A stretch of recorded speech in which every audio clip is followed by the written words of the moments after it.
11절의 말씀을 가지고 세례와 성찬과 세례에 대해서 말씀을 나누고자 합니다. 특별히 우리 학습을 받으시는 부분도 말씀 좀 잘 들어주시기 바랍니다. 사랑의 표현은 사람마다 다 다릅니다. 그렇죠? 다르기 때문에 그 사람의 표현 방식을 잘 이해할 때 조금 더 쉽게 이해할 수 있습니다. 굳이 사랑의 표현뿐만 아니라 반응에 따라서 조금씩 다르죠. 그래서 당신을 사랑합니다. 이 말을 경상도 버전으로 하면 어떻게 될까요? 경상도 버전은 내 알을 놔도. 전라도 버전은 어떻게 될까요? 전라도 버전은 거시기 합니다. 제가 적어왔는데 잘 될려나 모르겠어요. 나가 당신을 사랑한답소이. 그런 거. 이게 문자가 하는 소리예요. 제주도 버전은 이역 소랑 한갑소 뭐 이런 거. 잘 모르겠어요. 너무 어려워요. 그 말을 이해하면 그쪽 사람들은 알아듣는다는 것이죠. 우리가 요한복음 특별히 성경을 볼 때도 마찬가지입니다. 성경은요, 성경이 가르치고 있는 방식이 있습니다. 그리고 그 방식을 잘 이해할 때 성경의 배경들, 거기서 말하는 의도를 먼저 잘 이해할 때 성경을 제대로 이해할 수 있습니다. 오늘 1절에서 예수님은 어떻게 말씀하십니까? 자기 사람들을 사랑하시되 끝까지 사랑하신다라고 성경은 말씀하고 있습니다. 그렇죠? 1절 한번 읽어볼까요? 시작. 6월절 전에 예수께서 자기가 세상을 떠나 아버지께로 돌아가실 때가 이른 줄 아시고 세상에 있는 자기 사람들을 사랑하시되 끝까지 사랑하시니라. 아멘. 그러니까 자기가 하나님께로 돌아가실 줄 아시고 십자가에 달리시기 전에 자기 사람들을 끝까지 사랑하셨다라고 생각을 했다는 것이죠. 그러니까 요한이 예수님이 죽으신 이후에 과거를 회상하면서 예수님은 그래, 그때 그 모습이 그때는 미처 몰랐는데 그때 그 모습을 생각해 보니까 그때 그날 저녁에 우리를 끝까지 사랑하시는 그 사랑의 모습이 있었구나라고 뒤늦게 깨닫게 되는 것입니다. 이런데 예수님이 이렇게 끝까지 마지막까지 사랑하셨다고 말하는데 2절에서 보면 제자들의 상태는 그렇게 썩 좋지 않습니다. 2절 읽어볼까요? 시작. 마귀가 벌써 시몬의 아들 바로 유다의 마음에 예수를 팔려는 생각을 얻더라. 유다는 어떻습니까? 예수를 팔아먹을, 돈 몇 푼에 팔아먹을 궁리를 하고 있는 것이에요. 심지어 11절에 보면요, 예수님이 그것을 모르는 게 아니라 어땠어요? 자기를 팔 자가 누구인지 이미 아셨다라고 말하고 있습니다. 그러니까 그 자리에 저놈이 나를 팔겠구나라는 것을 아시면서도 어떻게 해요? 끝까지 모른 척하고 그 제자들이 아무도 유다가 그 배신한 것을 모를 정도로 티를 내지 않고 사랑했던 것을 볼 수 있습니다. 유다만 그런 게 아니에요. 요한복음 12장에서 보면 또 오늘 오후에 제가 살펴보겠지만 다른 제자들도 역시 예수님의 죽으심의 의미를 이해하지 못했습니다. 그래서 향유를 부은 마리아를 비난하고 비판하고 막 뭐라 그러죠. 또 예수님의 십자가를 이해하지 못하고 도마와 빌립은 14장에서 엉뚱한 말을 합니다. 결국 예수님께서 오늘 이 마지막에 발을 씻어주는 것을 통해서 결국 얻은 것은 무엇이냐면 없어요. 제자들은 다 도망가 버렸어요. 예수님이 십자가에 달리신다 그러니까 제자들은 다 도망가는 것을 볼 수 있습니다. 그럼에도 불구하고 하나님은 어떻게 하세요? 한 사람 한 사람을 끝까지 사랑하십니다. 이것은 예수님뿐만 아니라 하나님의 사랑의 표현의 방식이었죠. 아담과 하와가 범죄하였을 때 하나님은 어떻게 하셨어요? 가죽옷을 지어 입히시면서 사랑하셨던 것을 우리가 기억하고 있습니다. 모세와 그의 이스라엘 백성들이 범죄하였을 때에도 하나님은 그 백성들을 지켜주시고 하나님의 사랑으로 보호하여 주셨던 것을 볼 수 있습니다. 분명한 것은 예수님과 하나님의 사랑은 어떻다고요? 끝까지 우리를 사랑하시는 그 사랑인 줄 우리가 알게 됩니다. 그렇다면 이 끝까지 사랑하시는 예수님의 그 사랑의 표현은 무엇이냐는 거죠. 예수님의 사랑의 표현은 무엇으로 나타나느냐, 이것을 우리가 주목해서 봐야 됩니다. 예수님의 사랑의 표현은 오늘 3절의 모습 속에 나타나 있습니다. 3절을 읽어볼까요? 시작. 저녁 먹는 중 예수는 아버지께서 모든 것을 자기 손에 맡기신 것과 또 자기가 하나님께로부터 오셨다가 하나님께로 돌아가실 것을 아시고 3절을 보면 어떻습니까? 저녁을 먹는 중에 라고 표현이 되어 있습니다. 사실 요한은 많이 생략을 했지만 다른 복음서, 동일한 사건을 비롯한 다른 복음서를 살펴보면 바로 예수님의 이 식사가 예수님의 마지막 식사, 그러니까 우리가 흔히 최후의 만찬이라고 불리는 그 마지막 식사였던 것을 우리가 기억할 수 있습니다. 그러니까 단순한 식사가 아니라 이제 마지막 이별의 식사라는 것이죠. 이것을 오늘 13장 1절에서는 유월절 전에라고 유월절이라는 단어를 강조하고 있습니다. 이 유월절이라는 단어는 무슨 뜻인가요? 바로 출애굽할 때 애굽에서 그 이스라엘 백성들이 어린 양의 피로 문설주에 발랐을 때 그 피를 보고 넘어갔던 것을 기억하는 그 유월절, 그 어린 양의 피가 흘려진 것을 기억하는 그 유월절이라는 것을 강조하고 있습니다. 그뿐만이 아니에요. 13장 1절에서 끝까지 살아가셨다라고 말할 때 이 끝까지라는 것은 예수님께서 십자가상에서 다 이루었다고 말할 때 테텔레스타이 다 이루었다고 말할 때의 형용사형입니다. 그러니까 이 끝까지라고 요한이 이 표현을 쓰면서 예수님의 십자가를 기억하게 하고 있는 것을 볼 수 있습니다. 그것뿐만 아니죠. 1절에서 3절에서 반복되는 단어가 무엇입니까? 세사 때가 이른 줄 아시고 아버지께로 돌아가실 때가 이른 줄 아시고 3절에서는 하나님께로 돌아가실 것을 아시고 주님께서는 1절과 3절에서 하나님께로 돌아가실 때가 되었고 그것을 알고 있다고 강조하고 있습니다. 그러니까 지금 요한은 의도적으로 예수님의 그 십자가의 죽음을 기억하라고 말하는 것이죠. 그 죽음을 기억하는 그 식사 자리를 기억하라고 말하고 있습니다. 그래서 초대교회 이후의 교회들은 이 예수님의 죽음을 기억하기 위해서 예수님의 그 마지막 최후의 만찬을 기억하면서 교회에서 성찬을 행하는 것입니다. 고린도전서 11장 24절에서 26절 사도 바울은 우리에게 이렇게 말씀합니다.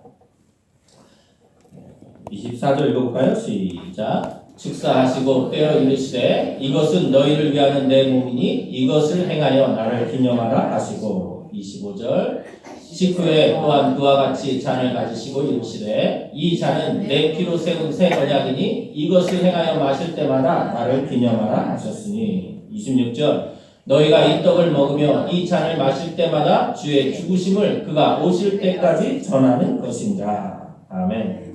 성찬은요 단순한 형식이 아닙니다. 성찬은요 단순하게 떡 하나, 포도 주스 하나 마시는 시간이 아닙니다. 우리가 말씀이 선포되는 이 예배의 시간을 통하여서 그리스도가 말씀으로 임재하여 우리 가운데 함께 하시는 것을 믿습니다. 귀로 들으며 그리스도의 말씀이 우리 가운데 함께 하시는 것을 믿는 것이에요. 성찬은요 떡과 포도주를 통해서 우리에게 임하시는데 눈에 보이는 말씀입니다.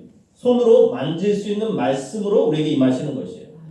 그러니까 말씀을 귀로 듣는다면 성찬은 어떻게 한다고요? 눈으로 보면서 입으로 먹으면서 하나님께서 그리스도께서 우리에게 임하시는 것을 믿는 믿음이 필요한 것입니다.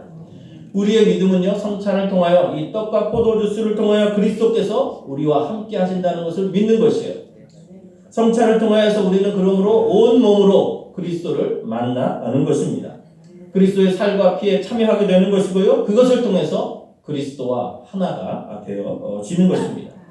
이것이 신비고요. 이것이 하나님의 비밀이고요. 이 비밀을 아는 것이 성찬에 참여하는 참된 의미입니다. 그래서 초대교회 때부터 이 성찬을 참여하기 위해서 많은 준비를 했습니다. 원래 가톨릭에서는 그래서 고해성사를 통해서 하나님 앞에 죄를 고백하고 성찬을 참여했지요. 그런데 어느덧 우리들은 이 성찬을 준비하는 것을 잃어버리고 지낼 때가 많습니다. 그래서 아무런 준비 없이 성찬에 참여할 때가 많습니다. 준비 없이 성찬에 참여하다 보니까 어떻게 되나요? 이 성찬이 형식적이 되어지게 됩니다. 아무런 준비 없이 예수 그리스도의 십자가의 죽으심과 이 부활의 의미를 알지 못한 채 드려지는 성찬은 껍데기인 성찬뿐인 것입니다. 그래서 고린도전서 11장 27절에서 29절에서 사도 바울은 우리에게 이렇게 권면합니다. 읽어보겠습니다. 시작. 그러므로 누구든지 주의 떡이나 잔을 합당하지 않게 먹고 마시는 자는 주의 몸과 피에 대하여 죄를 짓는 것입니다. 28절 사람이 자기를 살피고 그 후에야 이 떡을 먹고 이 잔을 마실지니. 29절 주의 몸을 분별하지 못하고 먹고 마시는 자는 자기의 죄를 먹고 마시는 것입니다. 아멘. 그러므로 우리는 성찬에 임할 때 우리 자신을 세밀히 살피고 점검하고 나아가야 되는 것입니다. 우리의 삶을 돌아봐야 되는 것이고요. 우리의 부족하고 연약했던 주님 앞에 배반했던 크고 작은 것들을 하나님 앞에 고백하며 하나님 앞에 인정하고 나아가야 될 것입니다. 우리가 얼마나 처절한 죄인이고 우리의 주님의 살과 피가 아니고서는 우리를 깨끗하게 하여 주실 것이 없다는 것을 믿는 그 고백을 가지고 하나님 앞에 나아가야 될 것입니다. 그렇게 되어질 때 그리스도께서 우리와 함께 하시는 그 영광을 우리가 맛보게 되어질 것입니다. 보혈의 피를 마심으로 주님의 피로 우리가 새롭게 덮여지는 그런 새로운 은혜를 경험하게 되어질 것입니다. 오늘 우리도 떡과 잔을 나눌 것입니다. 이 떡과 잔을 통해서 우리를 위해 몸 벌려 피 흘리신 만왕의 왕 예수님과 함께 먹는 성찬, 만찬의 시간이 되어지기를 바랍니다. 바로 예수님과 제자들이 최후의 만찬을 통해서 주님과 함께 먹고 마셨던 것처럼 우리들도 그 속에서 하나님의 임재를 동일하게 고백하며 누리며 나아가기를 원합니다. 그렇게 하기 위해서 우리는 세례를 받은 사람만 성찬을 받는 것이에요. 이 성찬의 소중함, 이 귀함을 알아가기 위해서 우리가 세례를 받고 주 예수 그리스도를 나의 구주 나의 하나님으로 고백하는 사람들이 하나님 앞에 드려지는 참된 기쁨의 만찬이 되어지기를 바라고요.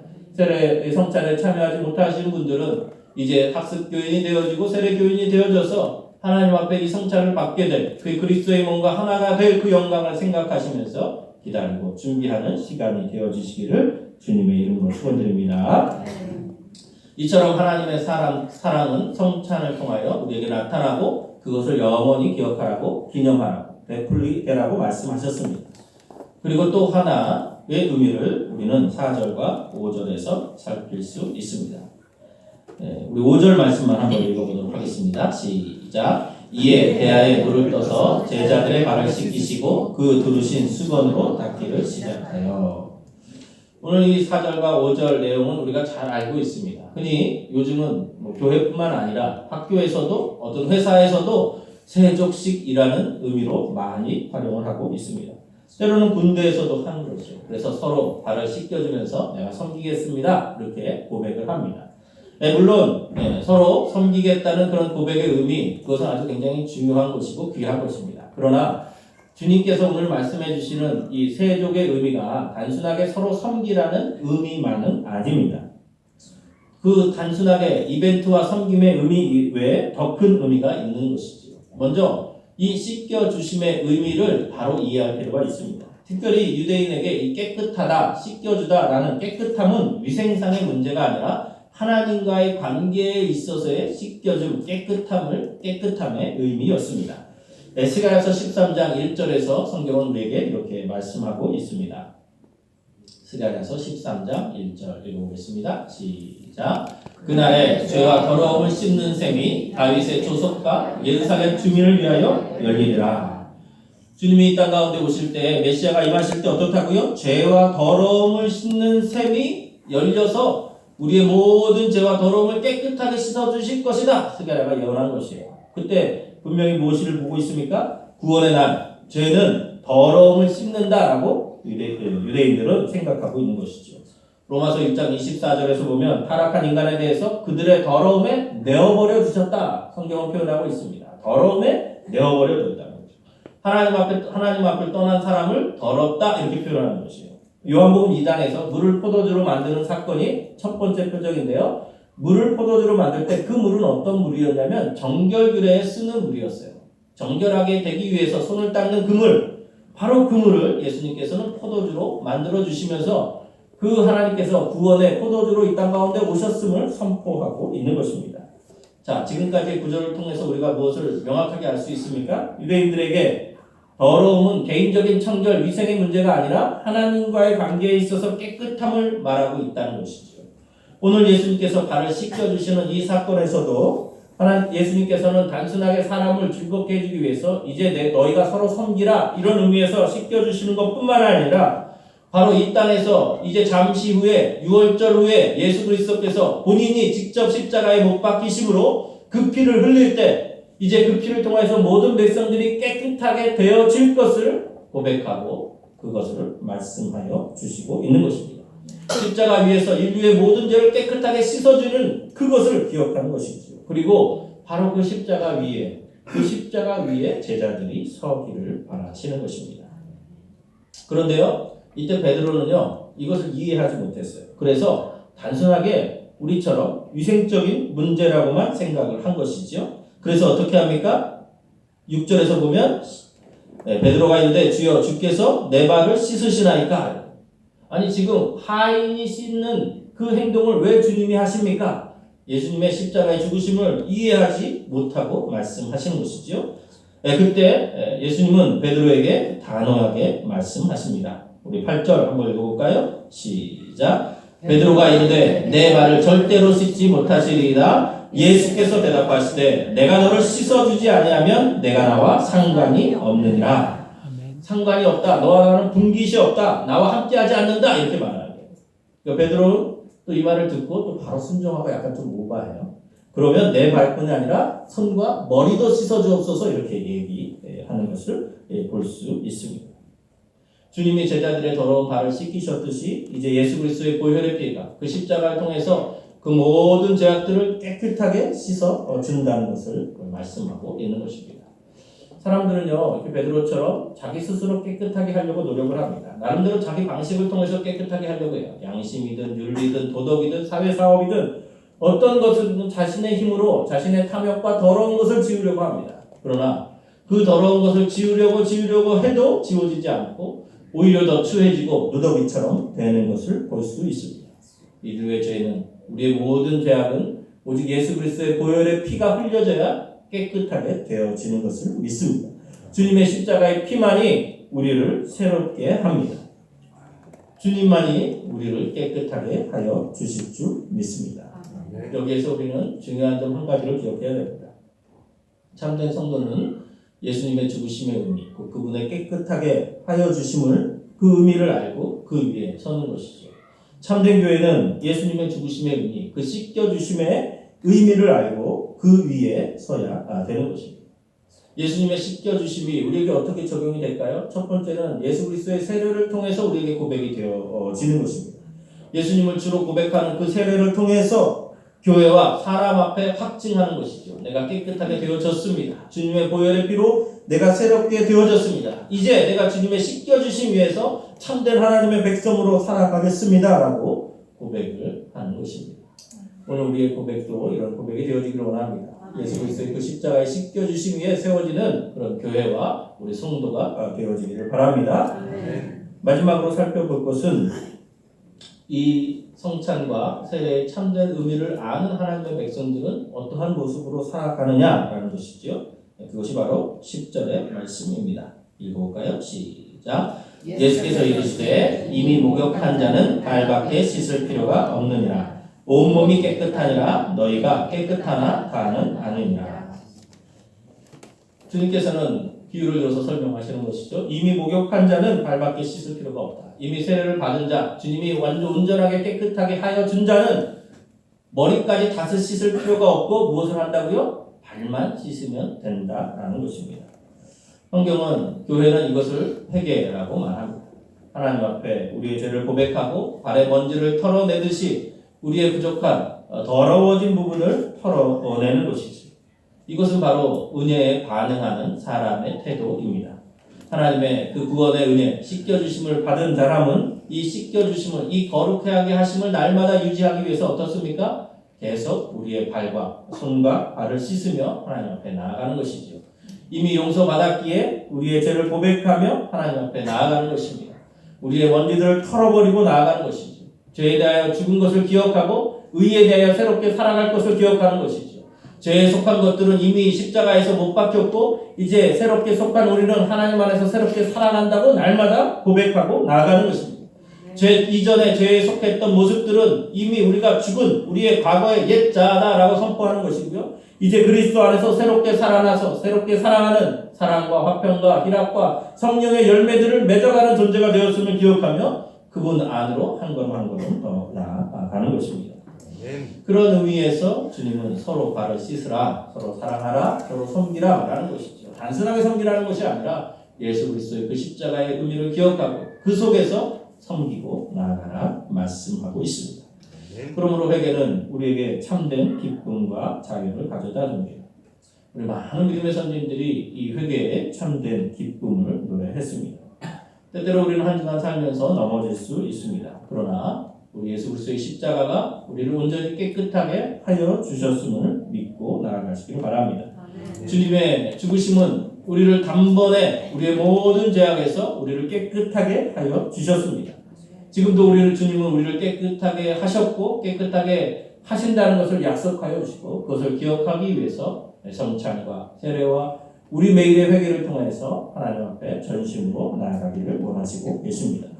이런 하나님의 사랑을 기억하시면서 오늘 우리에게 주시는 참된 성찬과 우리 삶에서의 하나님 앞에 간절한 회개들을 하나님 앞에 올려드리며 하나님께 영광을 올려드리기를 주님의 이름으로 축원드립니다. 아멘. 기도하겠습니다. 살아계신 하나님 아버지